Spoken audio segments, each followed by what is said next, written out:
नमस्कार, lead India news में आपका बहुत बहुत स्वागत है। मैं हूं डॉक्टर तरुणा एस गौर। मध्य प्रदेश हाईकोर्ट की ग्वालियर बेंच ने एक अविवाहित लड़की के गर्भपात को लेकर एक महत्वपूर्ण टिप्पणी की है।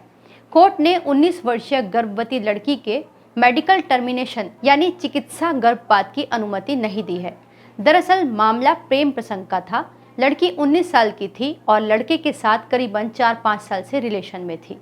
इस बीच वो गर्भवती हुई। गर्भावस्था के 12 हफ्ते बीत जाने के बाद उसने कोर्ट में चिकित्सा गर्भपात की अनुमति मांगी।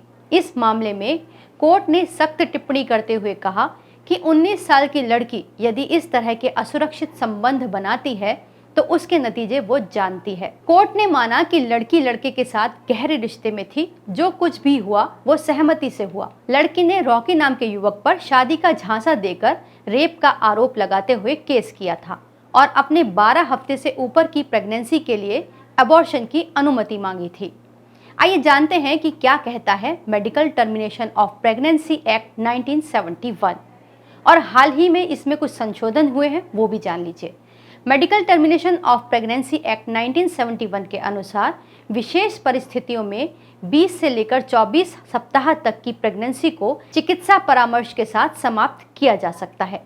आइए जानते हैं कि क्या होती हैं वो विशेष परिस्थितियां। सबसे पहला है स्वास्थ्य कारण।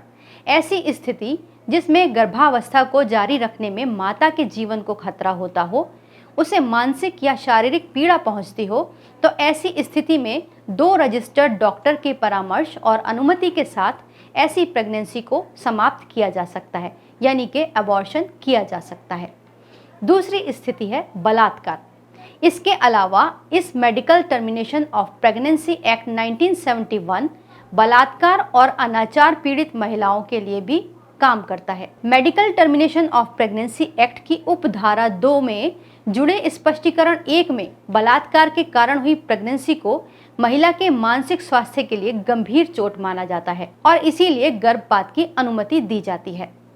तीसरा होता है अन्य कमजोर महिलाएं। इसमें दिव्यांग महिलाएं, मानसिक बीमार महिलाएं और नाबालिग बच्चियां होती हैं, या फिर वो लोग आते हैं जो सगे संबंधियों के दुष्कर्म की पीड़ित महिलाएं होती हैं। चौथी परिस्थिति होती है यदि भ्रूण संबंधी कोई विकृति है।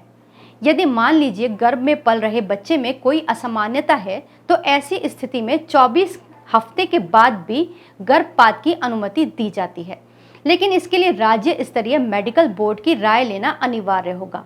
इस बोर्ड में एक स्त्री रोग विशेषज्ञ, एक बाल रोग विशेषज्ञ, एक सोनोलॉजिस्ट या रेडियोलॉजिस्ट और एक राज्य सरकार के द्वारा अधिसूचित कोई सदस्य होता है। हाल ही में medical termination of pregnancy act 1971 में अमेंडमेंट हुआ है, जिसका ये बिल 2020 में पारित हुआ था। इसके बाद महिलाओं को विशेष परिस्थितियों में 24 हफ्ते तक गर्भपात कराने का कानूनी अधिकार दिया गया है। इसके पूर्व यह समय अवधि केवल 12 से 20 हफ्तों के बीच थी। संशोधन के बाद इस कानून में गर्भपात कराने वाली महिलाओं के शादीशुदा होने की भी अनिवार्यता खत्म कर दी गई है। लेकिन इस कानून के साथ में एक और बहस चल रही है, वो शुरू से ही चल रही है कि गर्भपात की अवधि सुनिश्चित करने के स्थान पर महिलाओं को अपने स्वास्थ्य को लेकर यह निर्णय लेने का पूरा अधिकार होना चाहिए कि वो बच्चे को जन्म देना चाहती है या नहीं। तो ये थे गर्भपात से जुड़े हुए कुछ कानून जिनको आपको जानना आवश्यक है। इस वीडियो को लाइक करें, हमारे चैनल को सब्सक्राइब करें। हमारे वीडियो सबसे पहले देखने के लिए बेल आइकन प्रेस करना ना भूलें।